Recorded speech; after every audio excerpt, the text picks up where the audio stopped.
am not only professionally passionate about the work I do in DEI, but it's a personal passion for me as well. And I think that's largely driven by having two kids that were born here, raised in Idaho, and they actually go to college in Minnesota. And it's my hope that they'll want to be closer to home. And so there's a personal element to this work for me too, because I want to create an environment and a community and workplaces that my kids would want to be part of, that they would want to come home and be closer to home. My name's Trina Finley Ponce. I'm a Diversity, Equity, and Inclusion Director in the Treasure Valley here in Idaho. I'm Native American. I'm a member of the Confederated Salish and Kootenai tribes in Montana, and I'm also a mom, a wife, and I served for 16 years in the U.S. Army Reserve. So I came from a community where I saw myself represented every day. I saw myself in the people around me and the artwork and the organizations and the events happening in the community. And when I moved here, I didn't see that and I didn't have that. And so it was hard. I felt lonely, honestly, and I didn't feel like I belonged. I didn't think I would stay that long because I was anxious to go home, to have that sense of belonging and that sense of community. After I decided to give it a chance, I got involved in the employee resource group at the company where I worked, and that's really where I started to find those connections and that sense of community. And then I just started getting involved and became a leader in the employee resource group, and 20 plus years later, I'm still here, and I love it here now. My name is Kevin Archangel, originally born and raised in Stockton, California, Bay Area. I tell you, my first 5-6 months here, I was a little depressed, I was a little sad because it's overall a lot of adjustments, and for people who move from big metro cities to small towns, Idaho can be a lot of different things, especially here in the Treasure Valley area, and I think having someone who can guide you and put you in the right spaces, put you in front of the right people can go a long way. My name is Aiden David Carlson. I am a 4th generation Idahoan, raised from Caldwell, Idaho, which is just a half-hour west of Boise. At the time, 20 years ago, it was definitely rural Idaho. I took a bus about 30 minutes outside of town to pick up 7 other students in farmland. I grew up half Hispanic and German, and so that was a really unique combination in Caldwell, Idaho.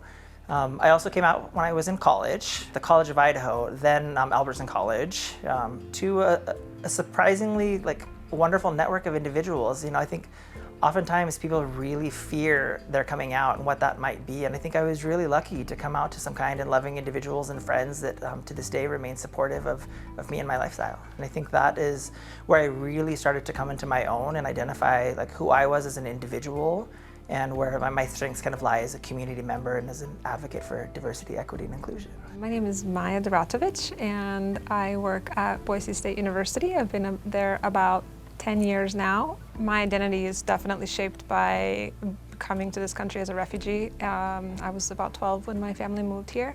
Our journey to Idaho, when we first came here, we all thought that we would go back to Bosnia, where we came from. It was really hard in the beginning. You feel like you don't belong because, you don't speak the language, and I wish that there was someone that told us that it was okay, that it's totally normal not to feel like you belong, and that it just takes time to build that community here, and it doesn't happen overnight.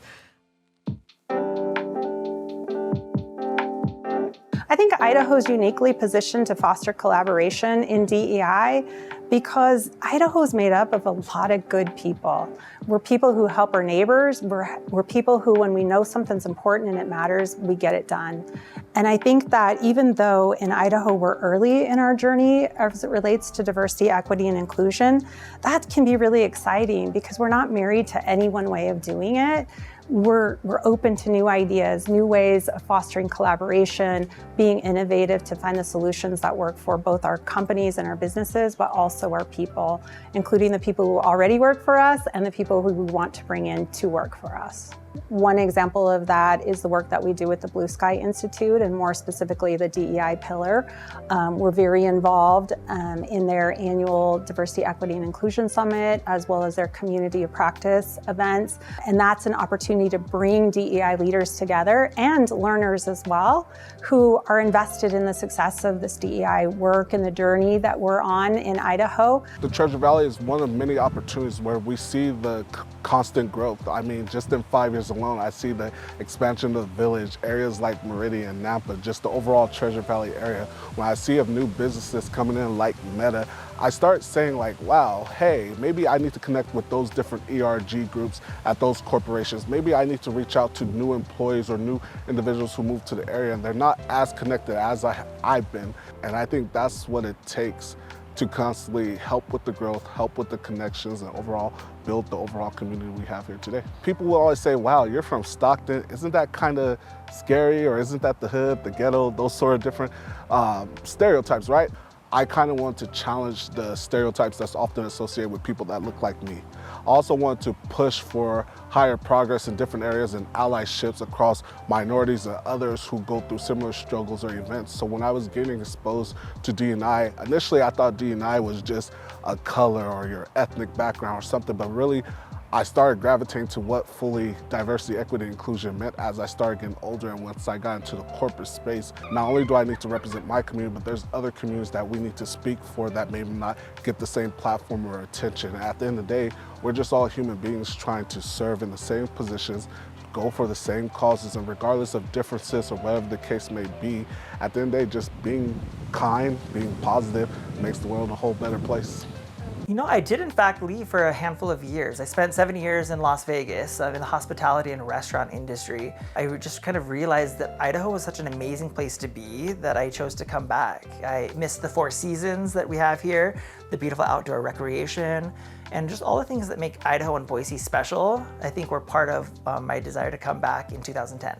Some of the things I really enjoy about Under the Table and what it is that we do is it's also leaning towards my experiences in the hospitality industry. And to me, the core of that is being welcoming and creating community and building relationships. I think that's always the core of who we are. And I think when we set that welcoming tone, that brings in and invites individuals from different backgrounds to feel part of something. And that's how we've intentionally built community around Under the Table, and that sacred bond of breaking bread and building community around that shared food. And I think for us, the major highlight truly has been that we've met so many great, amazing people. It's the relationships that we've built with those individuals and that they've built amongst themselves that I think have made us be so successful. We had a really big Bosnian community here, and so it was easy to find friends and to always have a place where you belong. And also the support and the curiosity of the Americans here that always wanted to know about our culture and our community and our different foods and things like that. When Boise City Arts and History Department gave us a grant to do Bosnian cooking classes, those classes were always full, and seeing the people that came out to those classes just made me feel like people really want to know about other cultures, and we as Bosnians had something to offer to the society. I would say that diversity, equity, and inclusion is treating others like you want to be treated, and just being a good person. I remember one time it was pouring rain outside, and I was meeting with someone in a professional meeting, and they left, and I was like, oh, I'll just wait for the rain to stop. And he went out, got an umbrella, and came back and gave it to me. And that was just, I'll never forget that random act of kindness from someone. And I think that's what diversity, equity, and inclusion means to me, is just sometimes going out of your way to help someone that you know that might need it.